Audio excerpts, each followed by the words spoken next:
Y ya el profesor Cristóbal se me quiere ir, pero nada, sigue siendo mi adorado, No, yo mi adorado profesor. Le decía, antes de irnos a pausa, si el Tribunal Constitucional tiene ya ese carácter, esa formación, porque el tribunal no es Milton, Milton es parte del tribunal, ¿por qué no se cumplen muchas de las sentencias emanadas del Tribunal Constitucional? Cuando se supone que una sentencia del Tribunal Constitucional hay que hacerle deferencia. Por lo mismo que no hay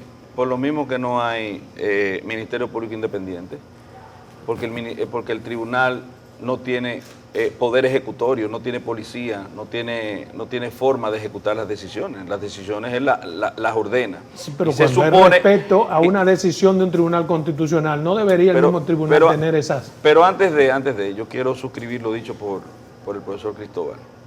Ciertamente, a veces tú dices, bueno, no se puede personalizar y si hablamos de instituciones no hablamos de personas, pero en el momento inicial de la creación, la puesta en ejecución, porque se puso en ejecución el Tribunal Constitucional unos años después de ser aprobado, un tiempo luego de ser aprobado o de ser constitucionalizado, de ser establecido en la Constitución, y esa personalidad de Don Milton fue el gran ganancial, el que posibilitó que el Tribunal Constitucional se instituyera en lo que hoy es. Yo creo que hay la personalidad de Milton y los demás. Y los demás. Entonces vamos a caer en lo mismo de Miriam Germán. Esa personalidad de Miriam, que es non plus ultra, es lo que tiene. No, Miriam y los demás. Los demás. No está sola. Perdón, y los demás. Pero el Tribunal Constitucional ha jugado su rol.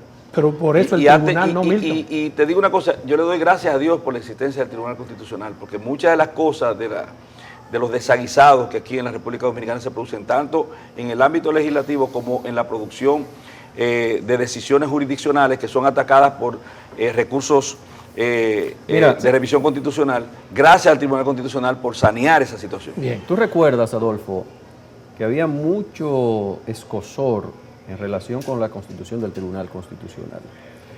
Yo recuerdo incluso palabras del otrora presidente de la Suprema Corte de Justicia, Jorge Suberoiza, que hablaba del choque de trenes. Se iba a producir un choque de trenes y un diálogo inexistente entre los poderes del Estado, porque cómo era que había un órgano de cierre, no son las palabras de Jorge Suberoiza, nuestro querido amigo y excelente presidente de la Suprema Corte de Justicia en su tiempo, pero evidentemente que se venía de alguna manera, se podía ver que en el ejercicio un órgano de cierre como el Tribunal Constitucional con sus decisiones iba a enmendar planas a tribunales inferiores. Pero tienen a alguien que cerrar los conflictos. Claro. Cuando se trata de derechos fundamentales, y lo ha solucionado el Tribunal Constitucional con su composición variopinta, que es también parte de la riqueza, y luego la armonía para llegar a una solución de 9, de 13, lograr mayorías necesarias para poder aprobar cada una de las decisiones, en medio de personas que tienen pensamiento conservador, no es malo ni bueno, pensamientos liberales, pensamientos de avanzada y con criterios también políticos bastante avesados. Yo creo que esa confluencia de fuerzas diferentes y la coordinación general para que se llegue a decisiones trascendentes, como ha producido el Tribunal Constitucional, es de destacar. Ahora, el principal aspecto, y he escrito sobre eso incluso en obras colectivas internacionales, el principal aspecto es la falta de ejecución de las decisiones del Tribunal Constitucional, que no tiene dientes.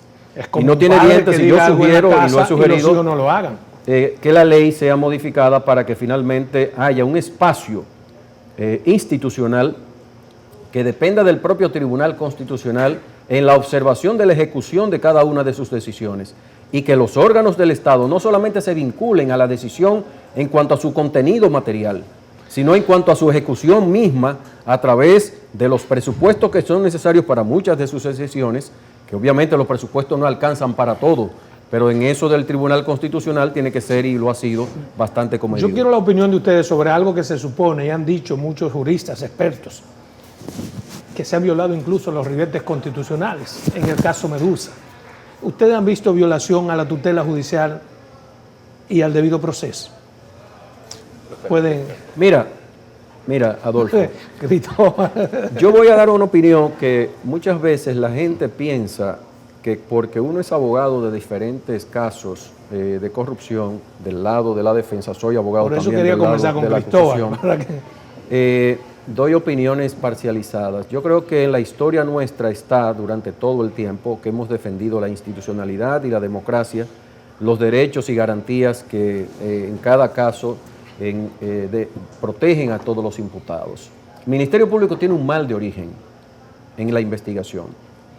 Después de la investigación preliminar, en cuyo caso es reservada, en cuyo caso es secreta, a partir de la apertura de la investigación, que es la fase preparatoria, cuando ya pasa una medida de coerción, Ya los no es secreto. imputados forman parte de la investigación. Hay que transparentarle absolutamente toda la carpeta fiscal. Eso implica Pero cada se pierde una de el las secreto, actuaciones. ¿Cómo?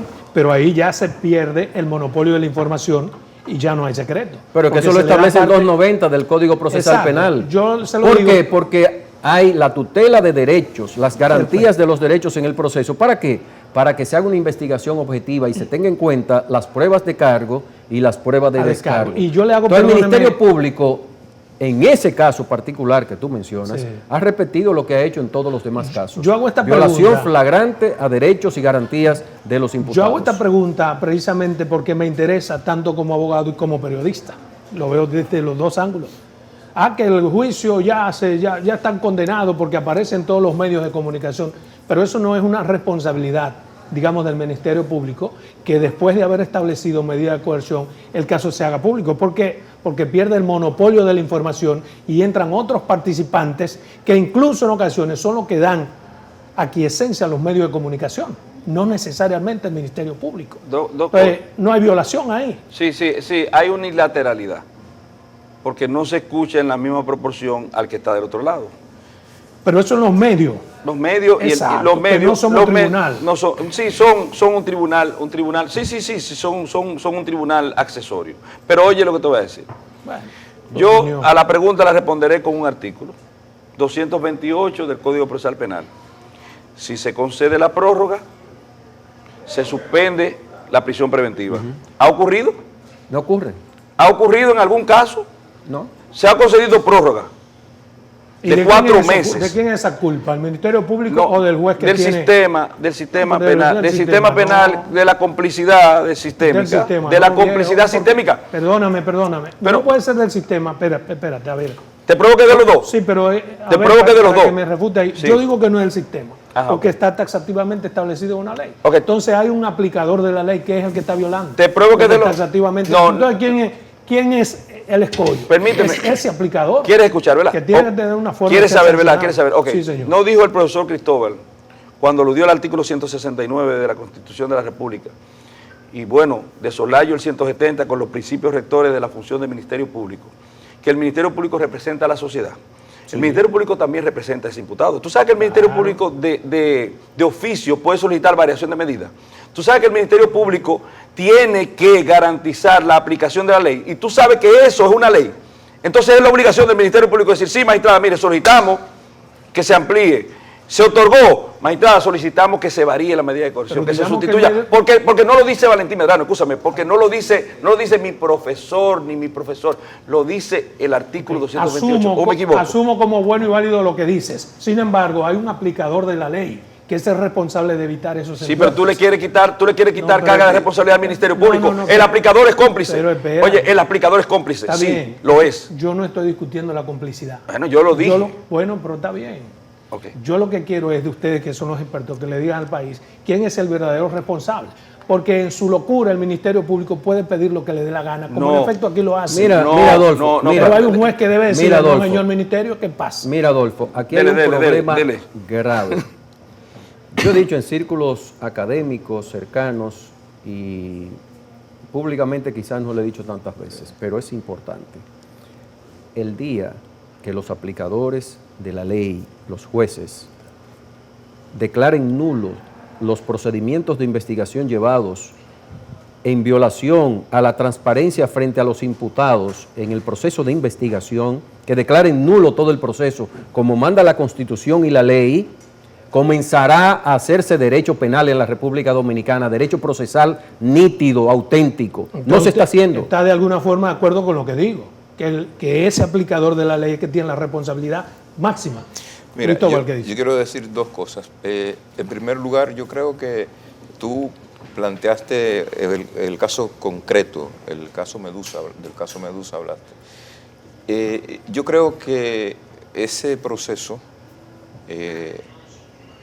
es una cuestión que no tiene precedentes en la República Dominicana en muchos aspectos, que es en parte una radiografía, más que jurídica, sociológica, de la composición social de la República Dominicana, que es una acción o que es un proceso que abre un parteaguas en el combate de la corrupción y de la impunidad en el país. Al mismo tiempo que te digo eso, te digo, no solo en ese proceso, en general, hay un problema estructural con el tema de la prisión preventiva en el sistema de justicia penal de la República Dominicana. Sí, y lo hay porque la Constitución y el Código Procesal Penal la contemplan como una medida excepcionalísima, no excepcional, excepcionalísima, y sin embargo se ha convertido en regla. Yeah. Si se ha convertido en regla, entonces el sistema en ese aspecto está actuando de espaldas a la Constitución. Está actuando de espaldas a la Constitución. ¿Quién es el responsable? Al final, quien debe tener la decisión es el juez. Perfecto.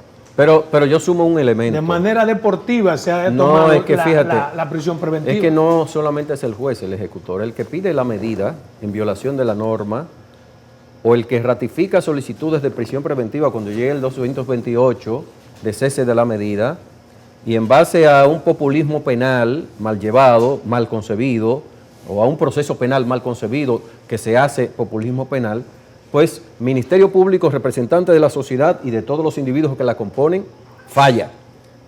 Fallan los administradores e impartidores de justicia. Es decir, es una combinación, una sucesión de elementos que finalmente operan en perjuicio de la aplicación efectiva del sistema de justicia penal con la preservación de derechos fundamentales. Los tres son expertos. En 2 minutos yo quisiera que me digan entonces, como los tres son expertos y nos quedan 2 minutos, yo quisiera que me digan qué hacer en ese caso específico que usted señala. Mira, yo en reuniones cerradas, a las que a veces uno es llamado por distintos actores del sistema, la Corte Suprema de Justicia, instituciones de la sociedad civil, siempre que he ido dicho, señores, tienen que sentarse los actores del sistema para hincarle el diente al tema de la prisión preventiva. No puede ser que siga siendo la regla. Lo he dicho en conversaciones con la Corte Suprema, lo he dicho en conversaciones con gente que trabaja, instituciones que trabajan. Pero eso tiene una razón de ser, ¿no? Usted la entiende. El por qué esa medida excepcional se ha convertido en ordinaria. Yo lo único que entiendo es que es contrario al derecho. No entiende que como el sistema no tiene forma tanto humana como administrativa de garantizar las demás medidas, utiliza esa, lo cual es una violación. Es que el Estado no puede prevalerse de sus falencias para actuar en contra del ciudadano. Claro, pero en principio lo está haciendo. Mira, el ser humano tradicionalmente, sí, por eso existe en la civilización moderna, existe un sistema procesal penal, un sistema organizado para resolver los diferentes de las personas. Tú recuerdas el ojo por ojo y diente por diente. Sí. Es decir, era la venganza privada. Claro. Y la venganza privada entrañaba que, bueno, el mundo se iba a acabar porque todos los ciudadanos no tenían un ente que pudiera mediar para resolver los conflictos. Se ideó el sistema de justicia para eso, para que la gente no acudiera a la propia mano para resolver sus problemas. Ahora, el sistema de justicia tiene que necesariamente responder a parámetros.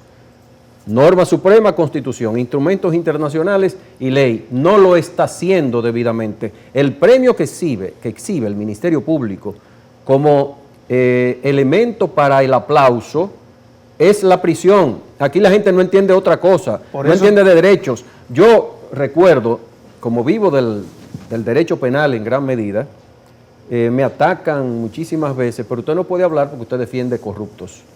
Pero yo defiendo individuos que están sometidos a un proceso que tienen garantías constitucionales y legales para que finalmente una sentencia bien motivada, dada en derecho, pueda legitimarse, porque si no se van a caer en la corte, si hay una corte responsable. Valentín, para cerrar. Hablando de falencia sistémica y del Estado, que no puede prevalerse de sus propias faltas, es una regla de derecho, para meter preso a la gente y llenar las cárceles y crearnos el problema que tenemos desde el punto de vista penitenciario, que tenemos un serio problema penitenciario. Pero, aparte de eso, yo te diría que te vayas a las estadísticas. Menos de un 2% de las personas que disfrutan, por así decirlo, de medidas de coerción diferentes a la prisión preventiva se evaden. Menos de un 2%. Y tú estás tratando de dañar a un 90 y tanto por ciento, 98% de las personas que son sometidas al proceso penal, simplemente por el festín que representa el gran, ese es el tesoro de la corona del Ministerio Público, que es la prisión. Bien, es muy breve el tiempo cuando uno está con un tema súper interesante y con 3 panelistas que son de primera línea. Para mí es un placer tenerlos a los 3 en su programa Verdades al Aire. Quedé con muchas cosas por analizar, pero es natural que así sea, porque hay demasiado materia gris en esas 3 personas. Nos vemos en otra entrega de Verdades al Aire.